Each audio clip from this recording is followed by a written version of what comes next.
Retirement is full of so many decisions that you have to make. And one question I get very often is, what can I or what should I do with the money that's in my employer's retirement account?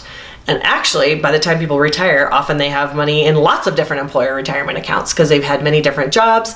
And very often people just leave the money at their old retirement plans, either because they didn't know what to do with it or they just didn't have time to deal with it.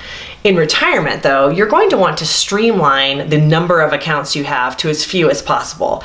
This helps you keep track of things better. It helps you manage your investments better.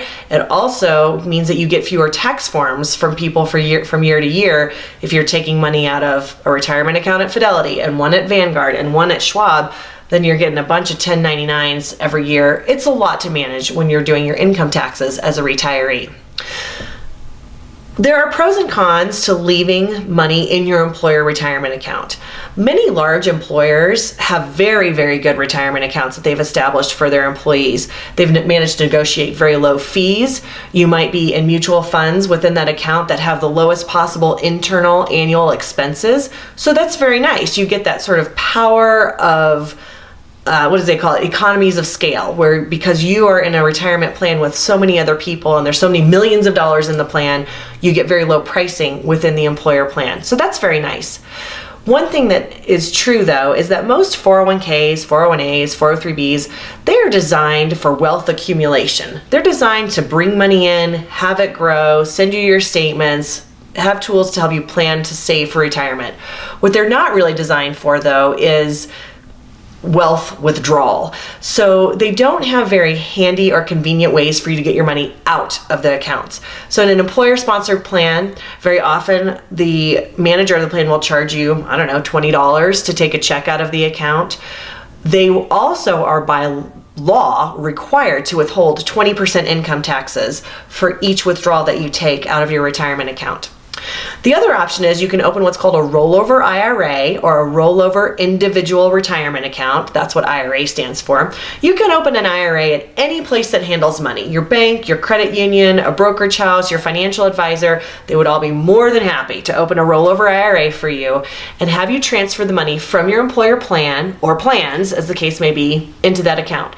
That brings me to another point. You can put many different employer-sponsored plans into one IRA, again, to streamline and help keep better track of your investments. You don't have to have 5 different accounts for each of the employers that you worked for. So the nice thing about the rollover IRA is it does give you more flexibility in the way you take money out of the account. For one thing, you can choose your own tax withholding. You can tell your provider of your IRA, actually, I owe more than 20% taxes when I take money out of my IRA. I'd like you to withhold 25% taxes. And if you live in Colorado like I do, you might want to have state taxes withheld as well. That's an option from rollover IRAs. You also don't get charged generally to take money out of the account. There's no fees or extras like that. And some rollover IRAs that I'm familiar with will even give you a checkbook on your account. So you can just write checks directly from your IRA for things like mortgages or whatever it is that you pay your bills with. So a rollover IRA, it could have more fees. You should certainly ask your financial advisor what you're paying for the investments and for the advice that you're getting in that situation. So it may be more expensive than having your money in the employer plan, but it also may be more convenient and conducive to the spending patterns that you would like to set up. You also will likely get more investment advice and retirement advice from a financial advisor outside of the employer-sponsored plan. So there are pros and cons to both choices. I just wanted to let you know what the options are, and I hope that helps you make your decision a little bit more clear. One thing I'll leave you with is this is not a decision that you need to make as soon as you retire. Generally, you can leave money in an employer-sponsored plan for years, and then you can just take it out whenever you want or roll it into an IRA whenever you want. So don't feel pressured that this is something you have to decide right away. You can think about it. You can do it 6 months down the line, a year down the line, whenever you're ready.